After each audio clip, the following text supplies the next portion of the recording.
Hello, this is your host, Todd Lewis of the Praise of Fly podcast. Don't forget to like, share, and subscribe and hit the notification bell. Don't forget to follow me on Twitter, Facebook, and Telegram. You can support me on Subscribestar, Buy Me a Coffee, Locals, and don't forget to check out my Substack as well. So today I'm going to discuss why I'm not a NeoReactionary. Not that this should be a surprise to too many people after my series of Moldbug, which is now, I think we just finished episode 22 of the Moldbug Matrix. I see that we have Jeff Stricken and Minoan in the chat. So happy to see you guys here, and we'll get going. So NeoReaction as a movement really begins in 2007 and 8 with Mencius Moldbug. Another important thinker is Nick Land, who coined the term Dark Enlightenment, which is a corollary concept along with NeoReaction. The first thing I think we need to define is what is reactionary thought in the first place, right? So right before you mean neo-reaction, there has to be this thing called reaction. So broadly speaking, reactionary thought can be embodied in what we would today call the Ancien regime, the sort of royalist, absolutist monarchies of Europe that developed in the Age of Enlightenment, something like Louis XIV's France, or Catherine the Great's Russia, or even Frederick the Great's Prussia. Less that. It's more of a thing that you see within France and Russia specifically. One of the leading authors of this movement would be de Maistre, who, and really the thing is, the ancient regime itself isn't really ancient, right? It's kind of a misnomer. It's the absolute state which developed at the end of the 100 Years' War in France, with the demolition of the feudal order, with the first national standing army in Europe since the Roman state, by the French kings and the use of gunpowder to destroy the independent principalities within France by destroying their castles. And this new order needed a justification. That was first the divine right of kings, and then later kind of a rationalist justification, which we see with the Bourbon dynasty. These enlightened despots was the terminology. And this was the idea that rejected. It didn't completely reject the ideas of the Enlightenment, because it accepted bureaucratization and efficiency and the idea that the state was this good. Louis XIV said, I am the state. But it objected to the sort of these social and certain social and economic reforms that were going on at the time. So reactionaries would have been opposed to the market reforms that were going on in Holland and England, which led to a more free flow of goods and services and ultimately people. They had a more restrictive economic system, and they also opposed the social values of the more radical elements of the Enlightenment, which were developing in France with people like Voltaire, Diderot, Holbach, and the like. So they, of course, stood themselves against these radicals and revolutionaries, and, of course, failed miserably. The French Revolution totally annihilated the reactionary basis in France, culminating in the massacres in the Vendée, which is a part of France south of Brittany, north of the Loire River, which basically was 250,000 dead. It was a brutal suppression of the royalist forces, but it was complete and total. And then, while Napoleon, of course, marches across Europe, spreading liberty, equality, fraternity, and he's technically defeated militarily by the concert of Europe, Britain, Russia, Germany, Austria. These ideas of the revolution are scattered all across Europe, which become essentially ticking time bombs to the reactionary system. The reactionary system has a sort of revival in the 19th century, where the great powers sort of work together to suppress these revolutionary elements. But then in World War I, with the defeat of Germany, Russia, Austria-Hungary, and Turkey, all these revolutionary elements take over, and the reactionary forces are totally defeated. So they stood against economic liberalism and international commerce, and they stood against the radical social leveling of the anarchists and socialists and Marxist progressives. And they more or less completely failed. So that's reactionary thought. Now we have neo-reaction with Moldbug, where he sort of takes these ideas, these aesthetics, and says, well, we should use them again. Well, first of all, in order to do what? In order to defeat the left. And I'll get into what they view as the left and the enemies at this point. But given that these already failed, both in France in 1789 and Russia in 1917, it's not going to work now. It's already failed. Like, You don't pick up something that failed and then try it again. You give it up and do something else. But that's not how neo-reactionaries work, I guess. And then there's this neo part. Okay, so they're the new reactionaries. But what exactly about them is reactionary? Because, of course, reactionaries deny the idea of progress. They deny the idea of the universal man. De Maistre famously said, what is man, right? I know Frenchmen, I know Italians, I know Russians, but I've never met this abstract concept called man, making fun of Rousseau. And, Rousseau said all men are born free, but are everywhere in chains. And in a mockery of Rousseau, de Maistre said, all sheep are born carnivores, but eat grass. And so it's this complete rejection of this idea of progress, abstract universal man. And of course, this is at the cusp of the technological age, which is itself fueled by economic liberalism and development. So the first thing I'd say is that the neo-reactionaries are themselves not actually reactionaries. So let's look at Mencius Moldbug here. We covered this recently, Logos and I. This is from How Dawkins Got Pwned, number 4. Other than this, everything is fine. Technology is moving along pretty well. Moore's law continues to zoom along. We have fast computers and fancy mobile phones and other things that no one in the 18th century could dream of. If they could see our political system, however, I'm afraid they'd understand it all too well. So this idea of progress through technological development, the improvement of material conditions, is not a part of reactionary thought. In fact, it's antithetical to reactionary thought. So, and then Moldbug himself is a futurist. Nick Land is a futurist. He's an accelerationist. He believes that techno-capital will just continue to develop until it just pushes through some singularity point, which will, in his mind, lead to some sort of AI takeover, which all of the Matrix, I guess. At least at one point he argued that. I'm not convinced, but nonetheless, there is this point to which all of techno-capital is accelerating. And of course, Nick Land thinks that techno-capital is a good thing by and large. The other thing is Moldbug and Land and other authors, because a whole galaxy of authors were spawned by these two people, is the idea that, well, the system itself, which Nick Land calls techno-capital, and I think Moldbug would broadly agree with that, is a good thing, and that needs to be preserved. But from an actual reactionary point of view, that's terrible. That'd be a terrible thing. That's economic liberalism coupled with material development, which would totally obliterate their social feudal order, which they resisted in the actual time that there were reactionaries. So in what sense are they actually reactionaries is number one.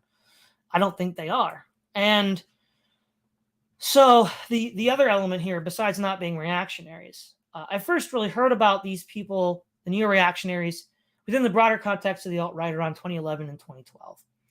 So, let me put some context here. Right off the heels of coming out of college, 2010, there was a lot. History was a complete joke, a bunch of progressive nonsense, bromides, diversity is our strength, all sorts of idiotic nonsense that I had to put up with.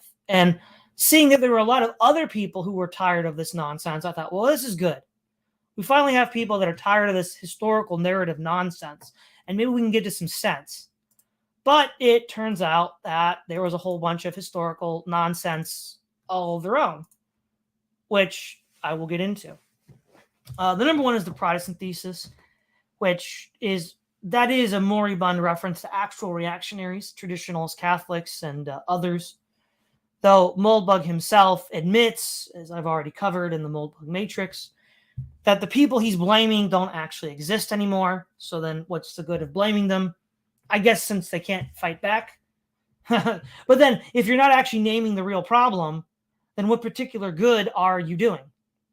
And in a nutshell, it's the idea that, at least the way neo-reactionaries describe it, is that there was this hierarchical, unified system in the Middle Ages called the Catholic Church, and politically, I guess you could say the Holy Roman Empire. And that was disrupted by the Protestant Reformation. Well, it was also disrupted by the Renaissance, which gave rise to the scientific mindset.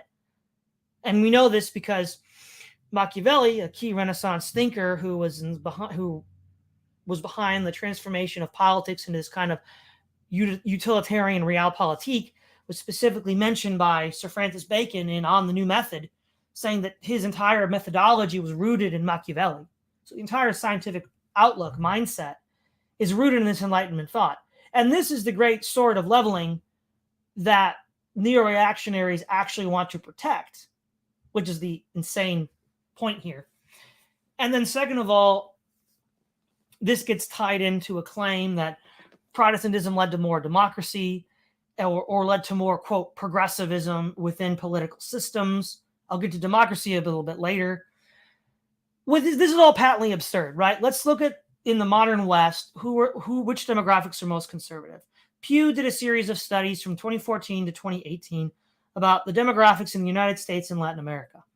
In the United States and Latin America, Protestants, especially low church Protestants, are many orders of magnitude more conservative than their Catholic counterparts. So in Latin America, over like 12 different countries, Pew showed that on a whole range of social issues, anywhere from 20 to 30% more conservative or the conservative Hispanic or the Protestant Hispanics. And remember, these are going to be Pentecostals, which are considered kind of a liberal adjacent in the United States. Whereas the, quote, Catholic Latinos in Latin America are far, far to the left on all sorts of social issues. In the United States, again, on a whole host of social issues, Catholics are not very far behind mainline Protestants and way, way ahead of what we might call the evangelical or low church Protestants. In England, the most conservative, in the British Isles completely, including Ireland, the most conservative element is Northern Ireland, which is Reformed.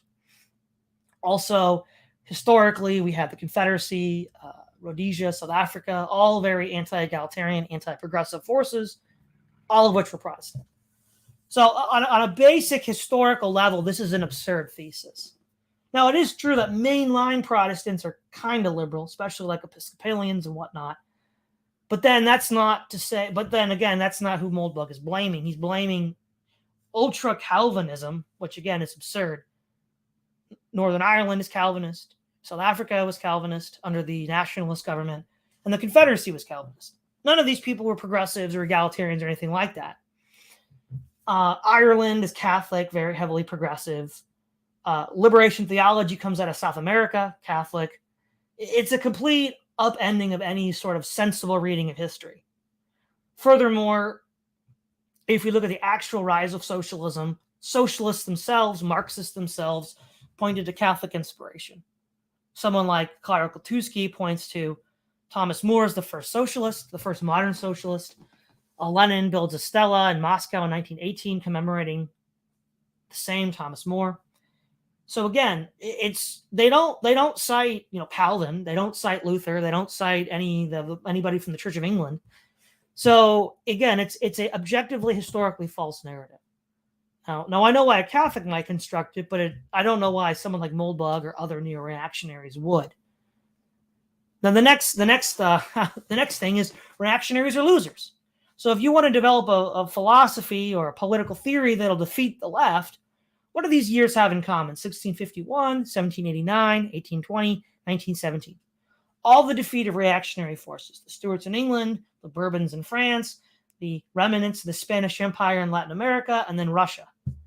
Okay, so if they all lose. Now, what is it called when you do the same thing over and over again expecting a different result? It's called insanity. So clearly the neo-reactionaries are insane. They have no actual model for which to defeat the left, which is their entire raison d'etre. If they can't do that, then they have no reason to be. And then, of course, democracy. They can't actually define what democracy is. They'll use this moribund argument from Kunin Ledin, this Habsburgist, and say that like the totalitarian dictatorships of Germany and Russia were democratic, blah blah blah. Unlike the base monarchies of the Kaiser and the Tsar and the Bourbons. Now, this is an elementary confusion between democracy as a decision-making process and the idea of popular sovereignty. So we can say that, or more broadly, consensus-based decision-making and idea of popular sovereignty. So in ancient Athens, it's democratic, almost a direct democracy amongst the citizen body. Rome was a republic, which, given that Moldbug is inspired by Rothbard, in fact, most neo-reactionaries are inspired by Rothbard, Hoppe. And Hoppe in his Democracy of the God That Failed argues that republics are democracies So Rome is a democracy according to these people, the Roman Republic, that is. In the Middle Ages, we have Switzerland and Iceland. And then in the early modern age, we have the Dutch and the Puritans in New England. All of them could be considered to be, quote, democracies by this interpretation, but none of them had the idea of popular sovereignty. The pagans believed that the gods were sovereign, and of course, in Holland and New England, they believed they were Calvinists, and they believed that the God of the Bible was sovereign. Now, the idea of popular sovereignty develops with the French Revolution, as there's a crisis in legitimacy of the state, as in part the idea of the ancien regime being this, divine right of kings is undermined. So now there's this new tendency to find some other justification. Now, the two are not the same. Now, you could have a democracy that has the idea of popular sovereignty. It could be maybe at some point, the modern United States. You could have democracy that doesn't have an idea of popular sovereignty, ancient Athens, medieval Iceland. You could have an authoritarian state without popular sovereignty, Tsarist Russia, an authoritarian state with popular sovereignty, Soviet Russia. But this is just such an elementary, trivial mistake that it ruins the whole thing. They can't actually define what democracy is. Democracy is this sort of like the equivalent of the wreckers. So in the Soviet Union, when production quotas fell short, it wasn't the problem of the planners, it was these wreckers, these kulaks or some sabotage or foreign spies. And okay, so when Moldbug starts writing, and I guess to a lesser extent Land starts writing in 2007, 8, 9, and 10, the idea that the United States is anything like a direct democracy is a farce. It's a complete joke, right? The people that have been running the country, well, there's really two groups that have been running the country directly. One is the financial elites, and the other is the military-industrial complex, right? And they're closely tied together. So, right, Eisenhower warned about the military-industrial complex. Most people didn't really heed the warnings, and now it kind of runs most of the country.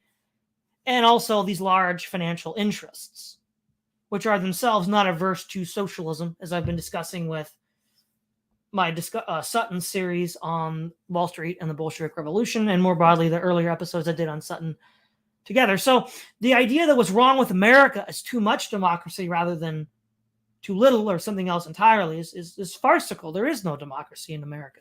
It's if you look at especially in the last 20 years, who wins? The interests that always win of the U.S. military-industrial complex, large corporate Wall Street interests, as well as the interests of the scientific elite. Those are the three interests that always win out, and the scientific elite is the one that always wins. The other two sometimes win, sometimes lose. And so they cannot accurately describe the situation in the United States or the Western world to even remotely have a good idea of how to deal with these problems. Now, let's say on their own model, just internal consistency, what is the solution that Moldbug proposes? Well, again, we're going back to how Dawkins got pwned. This is absolutely insane. So the NeoReactionary solution to all of this is rather, I think the only way to fix WashCorp is to improve it out of existence. It needs to become so much more powerful and so much more efficient that it no longer exists as such. And this effort must not contradict universalism in any way, shape, or form.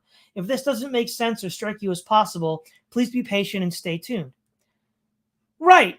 So, it makes perfect sense, right, guys? So when the United States is fighting Germany in World War II, I'm sure the Roosevelt administration was saying, well, you know what, guys? The best way to beat Germany is to make it so efficient, so strong, so invincible that we just improve it out of existence. This is insane. This is lunacy.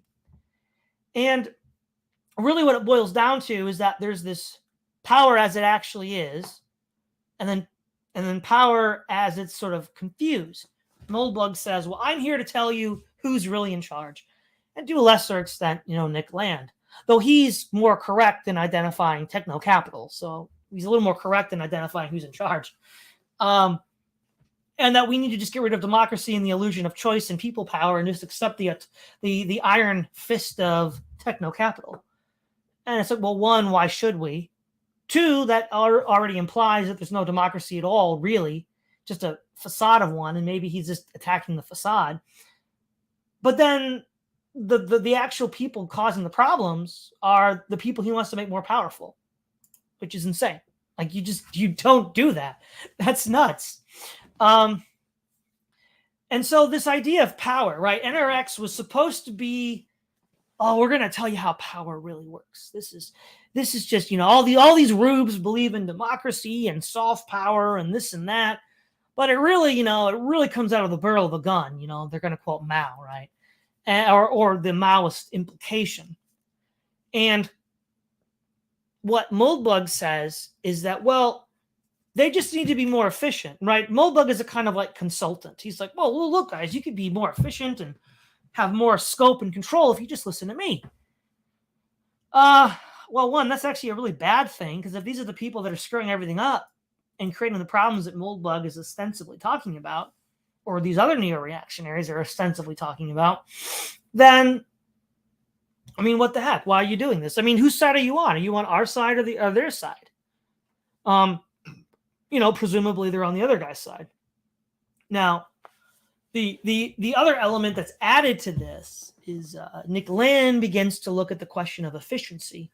He says that, well, looking at, human biodiversity and differences between genetic groups and gender diversity, changes diversity between the sexes. He's like, well, look, if you want to be maximally efficient, there's certain people that are in positions of influence that just shouldn't be there because they're inefficient. They're not doing a good job.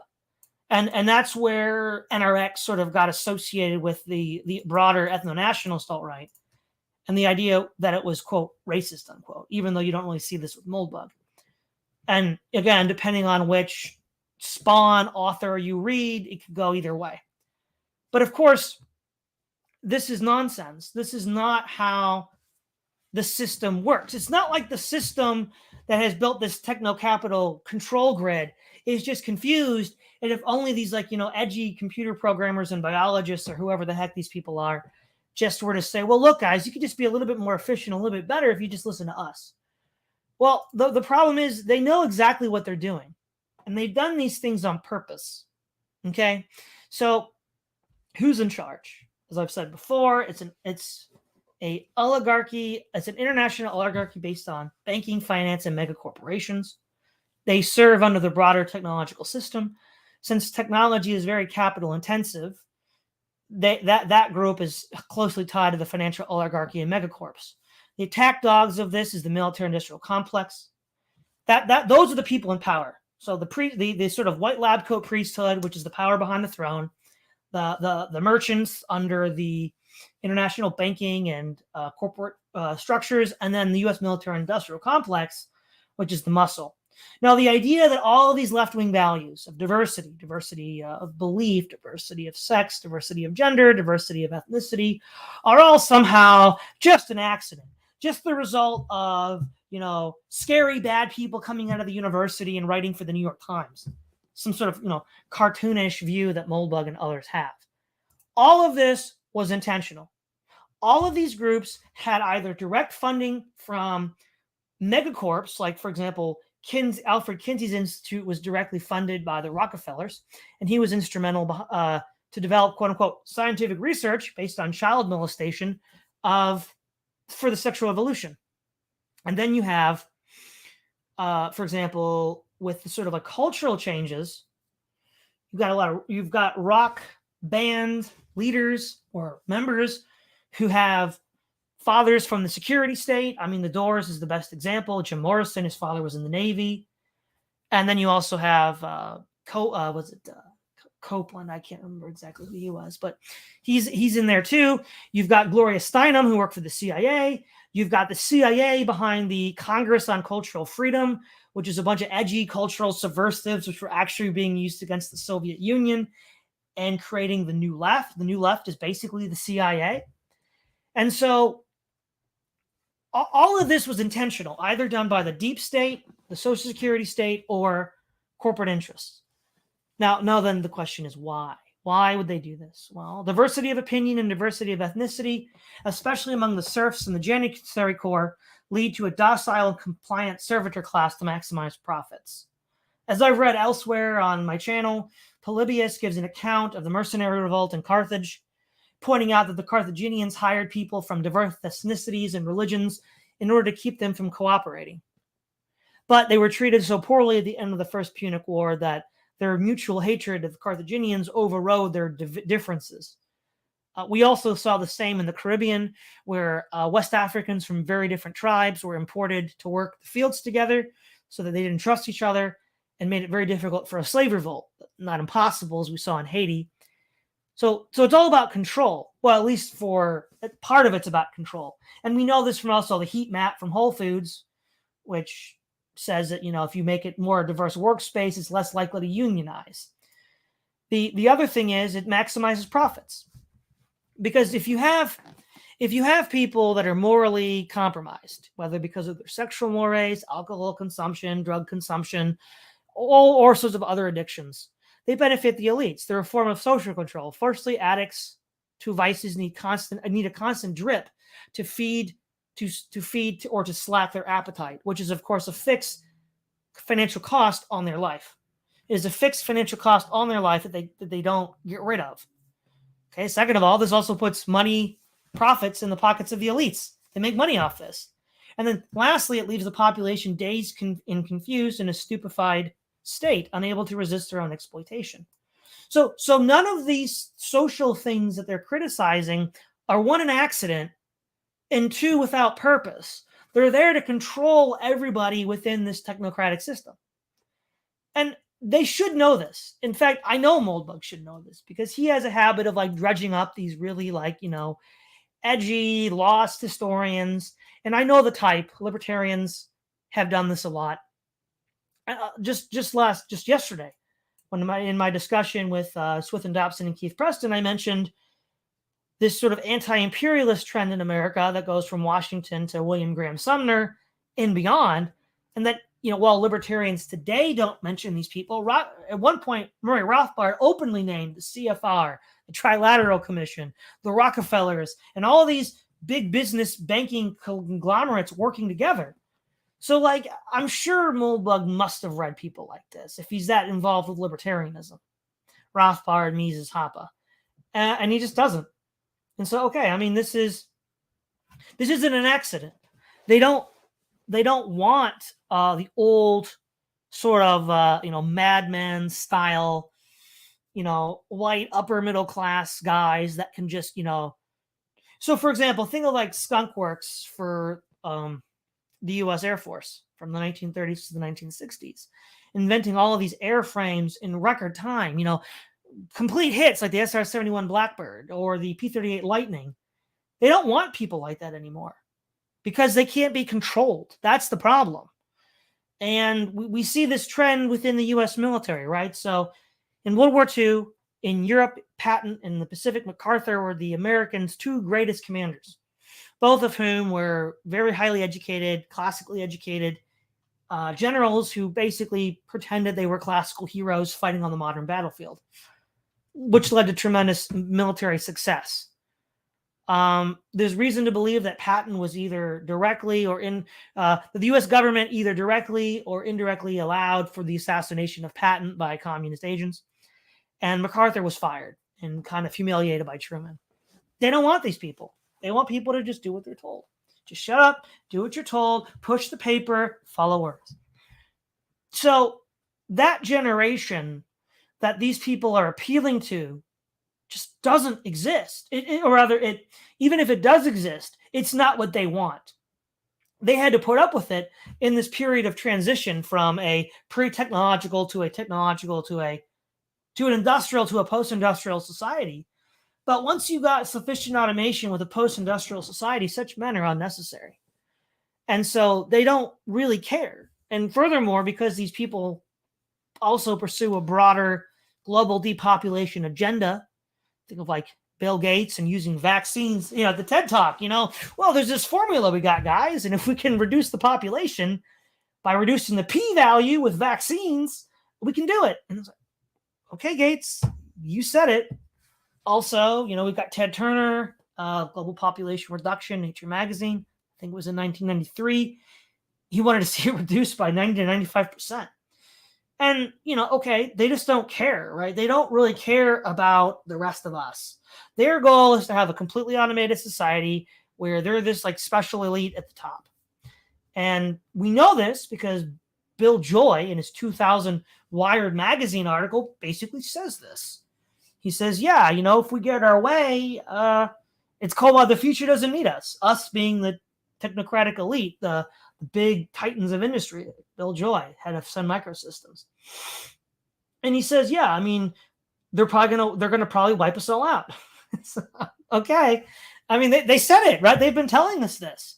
And if they don't wipe us out, they're going to keep us around for some sick social science experiment.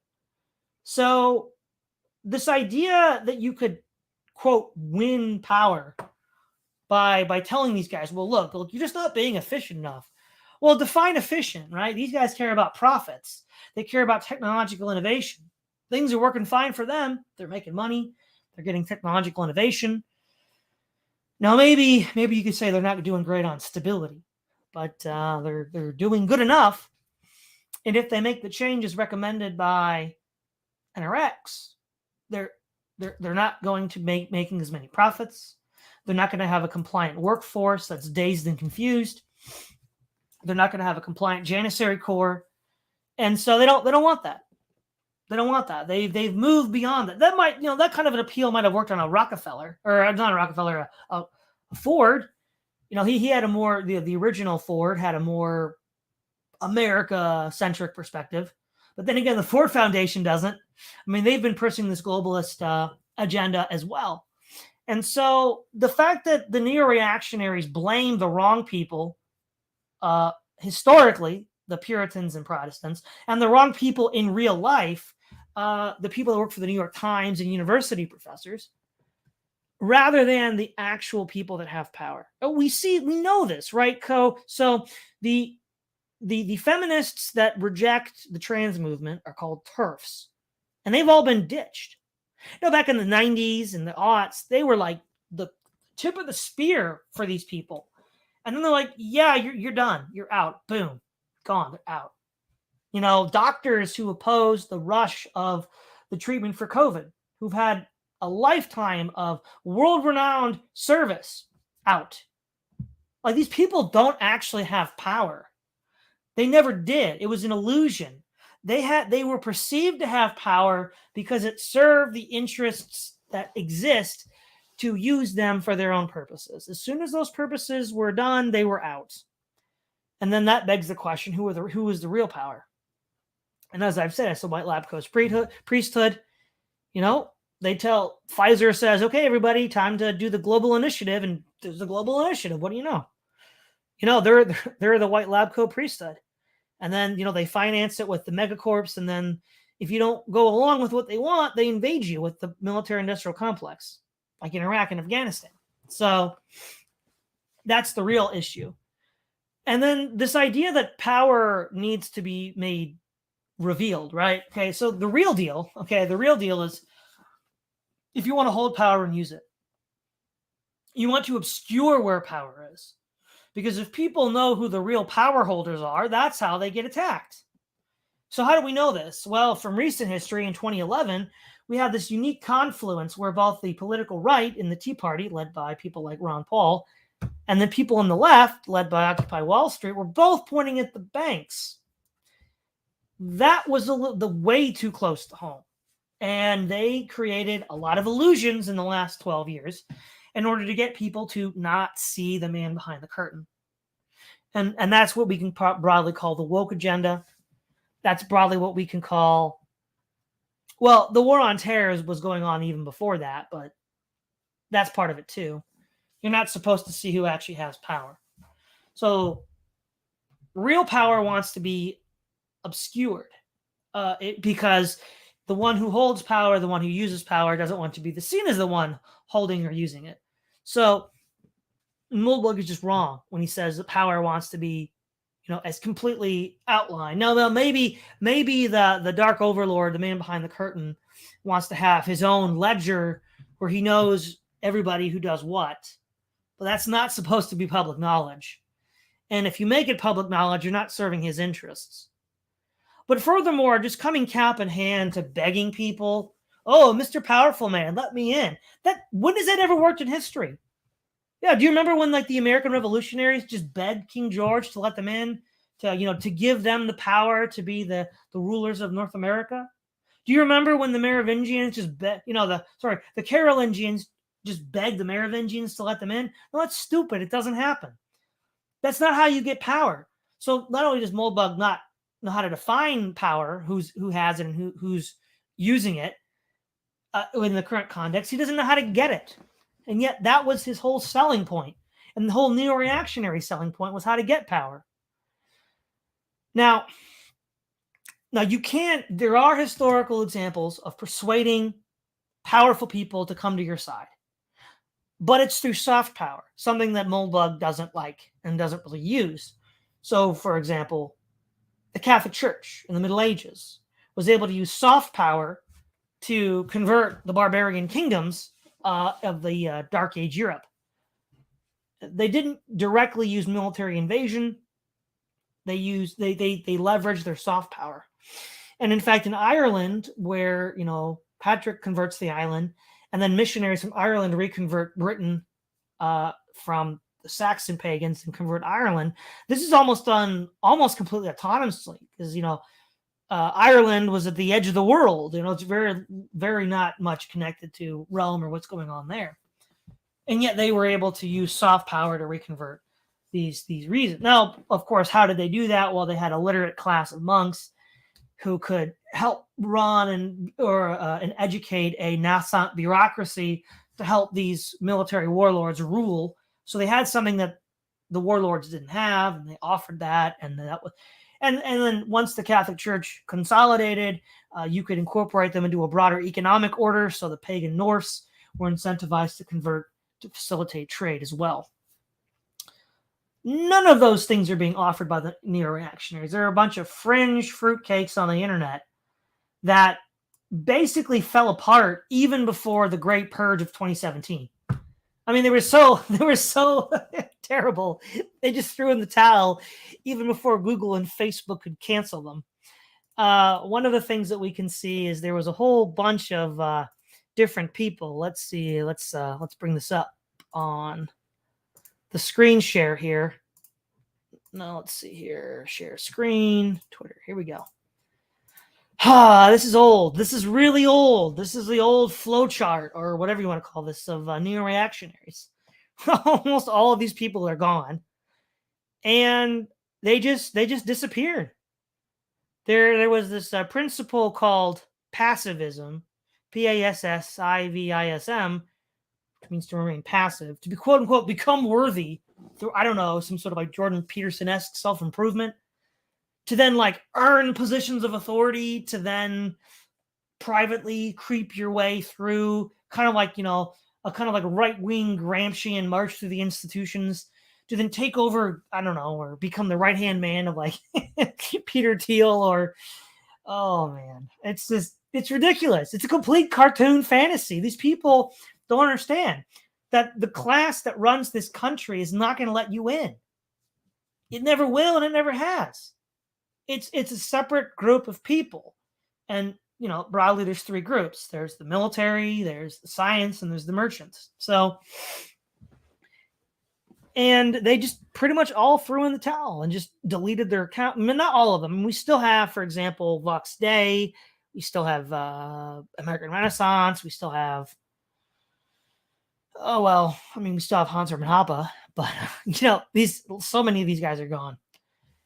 And it just goes to show that they had no idea what they were talking about, and they weren't even serious. They just disappeared. They just disappeared. And so, looking at all this, what can we say about NRX? I mean, well, first of all, they're not even reactionaries. They believe in scientific material progress.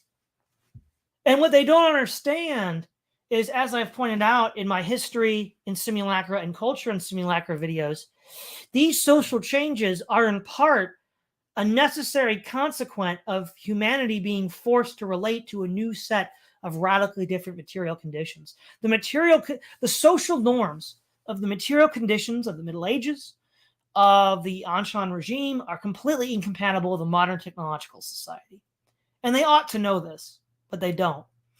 And so it's just a fool's errand, because these quote unquote progressive social norms are those social norms that are most adapted to the current technological order, which also explains its success, because they're like, well, how are these ideas so successful? They're so against the grain of nature. Well, they're successful because they're against the grain of nature, but they're not against the grain of the machine, and the machine rewards them. Whereas these people who think they're in line with nature, whether they are, and that's another question, are against the interests of the machine and are punished, and they just can't seem to see it. It's almost like living in the Stalinist era, and you get arrested by the secret police, and it's like, oh, well, if only Stalin knew that I was a good socialist. Only if he knew, I wouldn't be at the gulag, and one day he'll know. One day somebody will tell him. It's that level. It's that tier of delusion. It's really sad. They don't have a sensible theory of power and politics and how to get power. I remember just hearing this whole time, just get power. Okay, how? Nobody ever told you how. It was almost like a self-help mantra, or prosperity gospel mantra. If you just prayed hard enough, God would make you rich. If you just believed in yourself hard enough, you'd be a Fortune 500 company manager. If you just believed hard enough, you'd get power. It's literally the right-wing equivalent of self-help or prosperity gospel. If you just believe enough, you'll get it. It's like a Disney movie. It's just a joke. Its view of history was completely insane, completely contrary to all the known facts. Reactionaries lose all the time. They never win.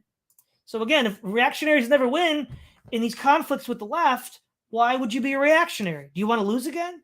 It makes no sense. So, and then of course, who's really in charge? The white lab coat priesthood, the international finance, and the military-industrial complex, all of which have their own interests and all of which kind of compete but kind of don't. And then all of these social views, the entire New Left is a CIA front, the Congress of Cultural Freedom. It's basically the CIA and large corps, the Rockefellers and the Fords. So none of this is organic. All of this was intentional in order to get people to fit into these new social norms that the imposition of this technological order imposes on us. And so for these reasons and more, stay tuned to my Escaping the Moldbug Matrix for the more. I am not a neo-reactionary, and really neither should anyone else. In fact, neo-reactionary movement just needs to die. I thought it had died. Between 2016 and 2019, right before Moldbug makes his reappearance, it had basically died. There was a whole spawn of just these ridiculous spin-offs. The Hestia Society for Social Research, Social Matter, Reaction Times, Ascending the Tower. It was just all these up their own backsides, edgy computer programmer types. And it was just, there was Nick Land, there was Nick B. No, not Nick Land, Nick B. Steves, Anti-Dam, and others. And it was just risible. They had no understanding of the basics of history, no understanding of the basics of power. They were kind of like edgy libertarians, is what they really were. And it just completely disappeared. Just poof, gone. And the only one left was Moldbug, and Moldbug comes back, and then it turns out he goes, he gets all of his fans, rustles their jimmies, and they're turning against him. Now again, then what really is the point of neo-reaction? As I've said elsewhere, I think neo-reaction is itself a deep state psyop.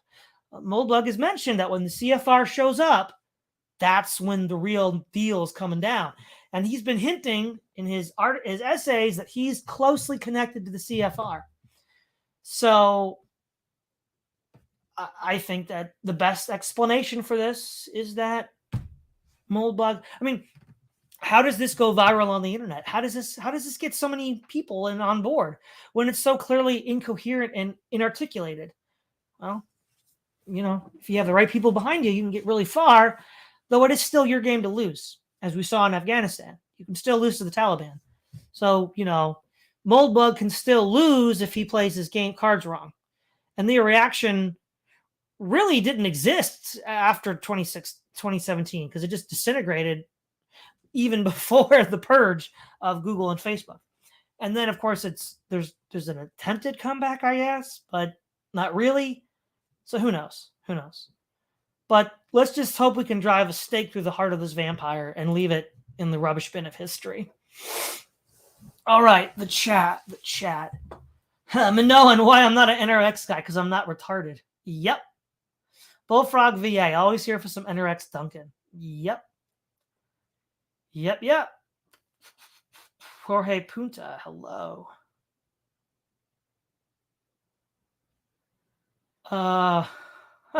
Master Sanders, Latin American Protestants sound like American Normicons. LA Catholics sound like socialists and communists. Yeah.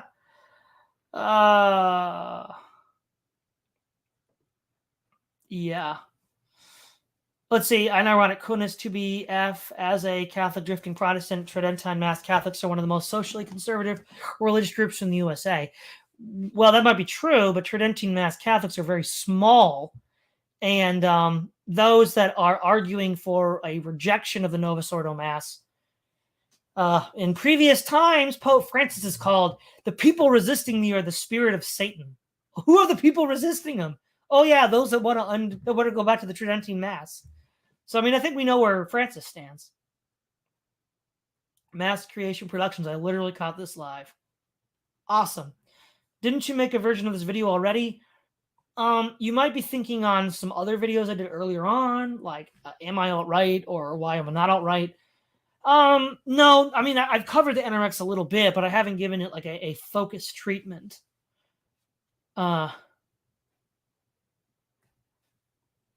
Jorge Punta liberation theology is both a Catholic and Protestant creation. Well, in its Protestant form, it's primarily the result of the Southern Black churches. Whereas, and which I don't know to what extent they're related to the Latin American elements. I think it started there. Let's see. Bullfrog VA, anti-prot came out of exploiting and festering disenfranchised young men. American traditions were never going to be given a fair shake, be it republicanism or Protestantism or anything other. Well, again, that's the point, right? If you don't accept these traditional American values going back to the colonial era, in what sense are you even American? I mean, you're just as alien to America as the progressives or as these techno, globalists. So again, get out of here. Trouble Armstrong, what up, homie G? Yeah, hello.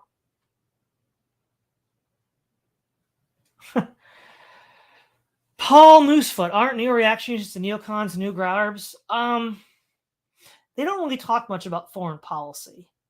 So it's a little hard for me to tell on that front. Because neocons are primarily a one-topic group, foreign policy.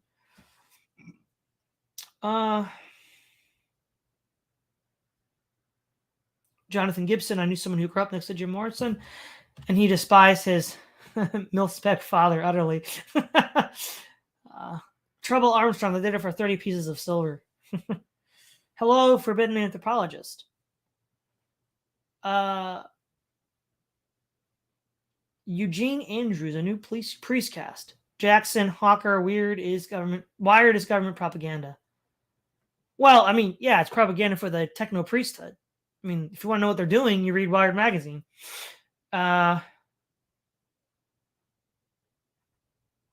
Minoan, Steve Saylor is going strong. Yeah, I haven't really followed or gotten into Steve Saylor. He has overlap with Nick Land with his HBD stuff. But again, that's irrelevant. The techno oligarchs don't want that. They want the slave class, and we know how to get it. How do you categorize the Baptist sphere? Oh man. Well, a lot of them sound like a kind of, they're somewhere between NRX and the more traditional. Yeah, they're kind of like NRX, but they don't have like this trad cat or techno futurist perspective.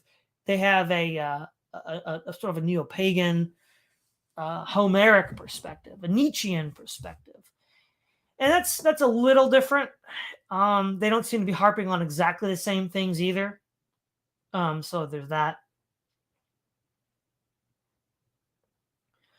Manoa, Mulebug equals a spook. I believe it. Yeah, I mean, Yeah, I think so. That's the best explanation I've got right now. Chiron got Emperor of. Excellent work. Keep up the base work. Well, thanks, everybody. That's all I got for tonight. And remember, we need to take down this dragon of NeoReaction. It needs to stay dead. Moldbug should never have come back. This is Todd Lewis of the Praise of Folly podcast, signing off.